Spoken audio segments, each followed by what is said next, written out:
ನಿಮ್ಮನ್ನ ಕಿಡ್ನಾಪ್ ಮಾಡಿರೋದು ಬೇರೆ ಯಾರು ಅಲ್ಲ, ನಾನೇ ಅತ್ತಿ. ಅಯೋಗ್ಯ, ನನ್ನನ್ನ ಯಾಕೋ ಕಿಡ್ನಾಪ್ ಮಾಡಿದೆ ನೀನು? ನಿಮ್ಮನ್ನ ಕಿಡ್ನಾಪ್ ಮಾಡಿದ್ದಾರೆ, ಒಳ್ಳೆ ಐಡಿಯಾ ಕೊಟ್ಟರು, ಅದಕ್ಕೆ ಕಿಡ್ನಾಪ್ ಮಾಡಿದ್ವಿ. ಯಾವ ಮುಟ್ಟಾಳಾರೋ ನಿನ್ಗೆ ಐಡಿಯಾ ಕೊಟ್ಟವನು? ಐಡಿಯಾ ಕೊಟ್ಟವನು ಮುಟ್ಟಾಳ ಅಲ್ಲ, ನಿಮ್ಮ ಸ್ವಂತ ತಮ್ಮ ಕಿರಣ. ಮನೆಯಲ್ಲಿ ನಾನು ವಿಟ್ಲ ಇಬ್ಬರೇ ಇರೋದು, ಬೇರೆ ಯಾರು ಇಲ್ಲ. ನೀವೇ ನಿಮ್ಮ ಮಗಳು ಕಾವ್ಯನ ನನಗೆ ಕೊಟ್ಟು ಮದುವೆ ಮಾಡೋದಿಕ್ಕೆ ಒಪ್ಕೊಂಡ್ರೆ ಸರಿ, ಇಲ್ಲ ಅಂದ್ರೆ ನಿಮ್ನ ತುಂಡು ತುಂಡು ತುಂಡು ತುಂಡು ಮಾಡಿ ಗೋಣಿ ಚೀಲದೊಳಗೆ ಹಾಕಿ ಬಾಂಬೆಗೆ ಪಾರ್ಸಲ್ ಮಾಡ್ಬಿಡ್ತೀವಿ. ನೀವು ಮದುವೆಗೆ ಒಪ್ಕೊಂಡ ತಕ್ಷಣ ಅದಷ್ಟು ಹಾಗೆ ತರಿಸಿ ಮತ್ತೆ ಹೊಲಿಗೆ ಹಾಕಿಸ್ಬಿಡ್ತೀವಿ.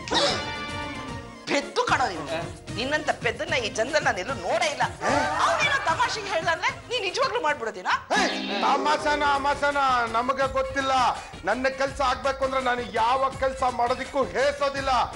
ಬೇಗ ಒಂದು ನಿರ್ಧಾರಕ್ಕೆ ಬನ್ನಿ. ಬರಲೇ